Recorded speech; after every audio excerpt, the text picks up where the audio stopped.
Have you ever had an argument with someone? I'm sure the answer is yes. Have you ever been longing for peace and peace just wouldn't come? Or have you ever had hostility with somebody, or you've held a grudge, or maybe they've held a grudge against you, and you've longed for this to be made right, and man, despite your best efforts, it just couldn't come together. Maybe you've been there. I'm guessing you have, because all of us long for peace in our relationships, and sometimes our relationships are anything but peace-filled.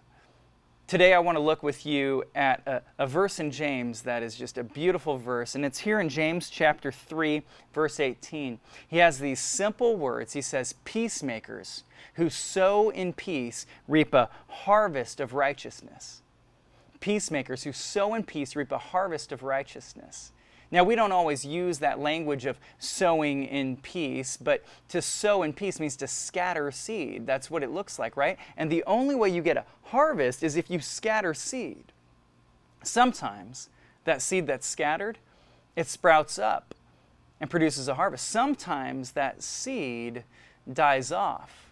Maybe it's too hot out there, kind of like I'm feeling right now. It's just a hot day and it scorches the seed. Sometimes the seed just doesn't take. Maybe it's the soil, maybe it's a lot of different things, but you have to scatter the seed in order to hope for the harvest. And in the same way in our relationships, we need to scatter seeds of peace if we're ever going to hope for righteousness or right standing in that relationship, or reconciliation, peace in that relationship. And so today, in the brief time we have together, I want to give you just a couple ideas for that relationship that comes to mind for you where you're thinking, gosh, if only we had peace. What are some maybe practical ways you can sow seeds of peace? Number one I want to throw out there to you is just to simply press pause. Press pause in the relationship when you're getting frustrated or angry or tensions are escalating. I know we had some of this in my household this week. Every week it's like this with kids or marriage or whatever. There's those moments. Press pause. Step away. Go take a breather, maybe count to 10, but we need a pause instead of making that speech when you're angry. I think it was Mark Twain that said, when you're angry, you'll make the best speech you'll ever regret. And so we need to press pause, step away for a bit. Maybe that'll be helpful for you. One seed of scattering righteousness and peace. Another way we can do this is to lean into the conversation, ask questions. Instead of running away or getting passive aggressive, lean in.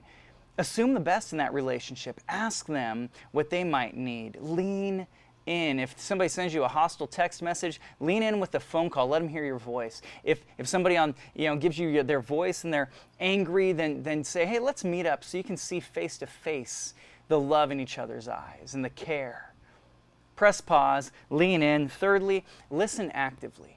Instead of sitting there with your arms crossed and just, a scowl on your face and looking away, rolling eyes, whatever. I know I was having a conversation with my wife the other day and I did some things that she's like, see, you're not listening. And she was right. We have to listen actively, not just with our ears, but with our heart, with our body posture, with open positioning, not arms crossed, with eyes that are focused on them, not texting at the same time. So press pause. Lean in, listen actively, and then move forward.